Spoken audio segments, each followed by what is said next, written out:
Today we talk central bank digital currencies, CBDCs. Are they evil? The final step into the brave new world, Orwellian Great Reset dystopia that we seem to be heading inevitably, inextricably towards? Or are they the on-ramp, or as we British call it, the slip road to the Bitcoin motorway? And the answer is both. The big issue with CBDCs is that the money is programmable. That means that the issuer can build certain rules into it. If I have a £10 note in my hand, I'm free to do pretty much what I like with it. I can put the money towards buying a house, I can give it to a beggar, I can buy booze and fags with it, or I can go to some shady part of town and buy weed.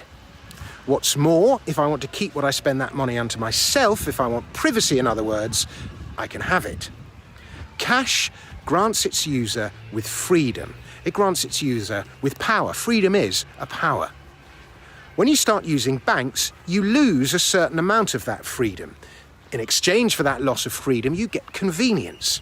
You can now safely store, receive, and send over distance large amounts of money. On the other hand, the bank sets the terms of the relationship, and it knows exactly how much money you've spent and received, and exactly what it was spent on and who it was received from. You lose your privacy, in other words.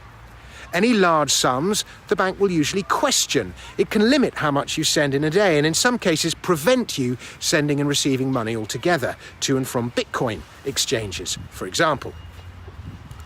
Programmable money, CBDCs, means that you, the user, have even less control over your money. Pretty much anything can be coded into a CBDC. China is looking at expiry dates in its CBDCs, for example. You have to spend the money by a certain time or it expires. Perhaps there's a national crisis which requires, according to the central planners, a boost of consumer spending. So an expiry gets implemented. Harsh on those who would rather save, but this is a national crisis. Money velocity can be manipulated by changing expiry dates. It could be arranged that the money won't work in certain retailers or on certain products or in certain jurisdictions. Every transaction ever made will be visible to and traceable by the all-seeing government, and should Big Brother choose to watch, he will see all. It's likely that in some jurisdictions, other bodies will have direct access to your wallet for the removal of taxes, for example. Imagine the headache you'll have retrieving money that's yours when the wrong amount was removed without your permission. Different rates of interest can be granted to different users. Perhaps you're wealthy, and in the same way that you're in the higher tax threshold, you might get put in the negative interest rate threshold. Or, even worse, monetary policy can actually be linked to your social rating as well as your credit rating. If a user has a high social credit score, if they do and say the right things, in other words, they might qualify for a more generous interest rate, or they might receive higher levels of UBI. And in the same way that the US freezes enemies, Iran or North Korea, for example, out of the international financial system through a process known as dollar weaponization, so will the same possibility exist for enemies of the state at home. I'm not saying this will happen, but I'm saying that programmable money opens up the possibility. A government can pre-program the types of loans banks can give out. Perhaps it will be coded that loans can only be made on a certain type of eco-house or something, or on a certain type of business. As you can see, all sorts of scope is opened up for Orwellian levels of economic intervention in the economy. Money, like taxes are today, will be used to control and shape behaviour. And in exchange for getting its CBDC over the line, a government might promise that this or that intervention will never happen. But promises get broken, different governments get elected, and at times of crisis, such as a global pandemic, all of the rules go out of the window.